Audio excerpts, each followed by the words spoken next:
थोड़ा बहुत पूजा तो सभी करते हैं, लेकिन पूजा की शुरुआत कैसे करनी चाहिए ये कोई भी नहीं जानता है और अज्ञानता की वजह से पूजा का पूर्ण फल भी नहीं ले पाता। मित्रों, पहले आप ये जाने कि कल्याण चाहने वाले गृहस्थ एक मूर्ति की पूजा ना करे, किंतु अनेक देव मूर्ति की पूजा करे।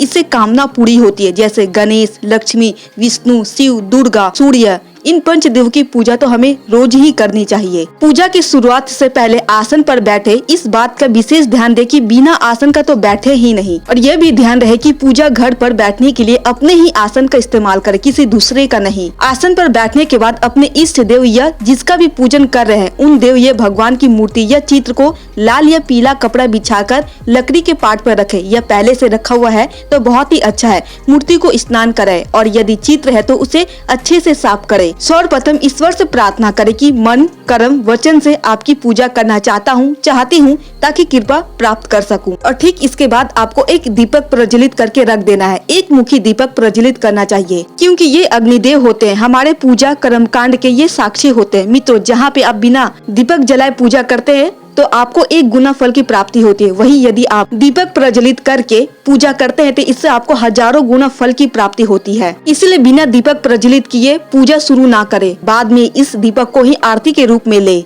और पूजा की शुरुआत सबसे पहले गणेश जी से करें। लोग सबसे बड़ी गलती यहीं पे करते हैं कि इनकी पूजा सबसे बाद में करते हैं, जो कि बिल्कुल भी गलत है, क्योंकि ये सर्वप्रथम है, इसलिए इनकी पूजा सर्वप्रथम करनी चाहिए। फिर देवताओं के मस्तक पर हल्दी, कुमकुम, चंदन और चावल लगाए, लेकिन शुरुआत गणेश जी से करे। फिर धीरे धीरे सभी देवी देवताओं को चढ़ाए और उनको तिलक लगाए। उसके बाद हार और फूल चढ़ाए। उसके बाद एक लोटे में हमेशा जल भरकर भगवान के समीप रखें। दूसरे दिन उस जल को घर में छींटा लगा दे और थोड़ा पी भी ले। इससे वास्तु दोष भी ठीक होगा, आपको किसी भी तरह का नजर नहीं लगेगा, किसी भी तरह की बीमारी नहीं होगी, क्योंकि उस जल में देव सत्ता की शक्ति विद्वान हो जाती है। इसके बाद प्रसाद या नैवेद्य चढ़ाए। ध्यान रखें कि नमक, मिर्च और तेल का प्रयोग नैवेद्य में नहीं किया जाता है। प्रत्येक पकवान पर तुलसी का एक पत्ता रखा जाता है, लेकिन तुलसी गणेश को नहीं चढ़ता। अंत में आरती करें। जिस भी देवी या देवता के तीज त्योहार पर नित्य उनकी पूजा की जा रही है तो अंत में उनकी आरती जरूर करनी चाहिए, या फिर आप वार के हिसाब से भी कर सकते हैं, या तो फिर गणेश की आरती तो रोजाना ही करनी चाहिए। इसके बाद आप जिसे अधिक मानते हैं उन्हें आरती जरूर दिखाएं। आरती सबसे अंत में इसलिए की जाती है क्योंकि आरती का मतलब पूजा का समापन होता है।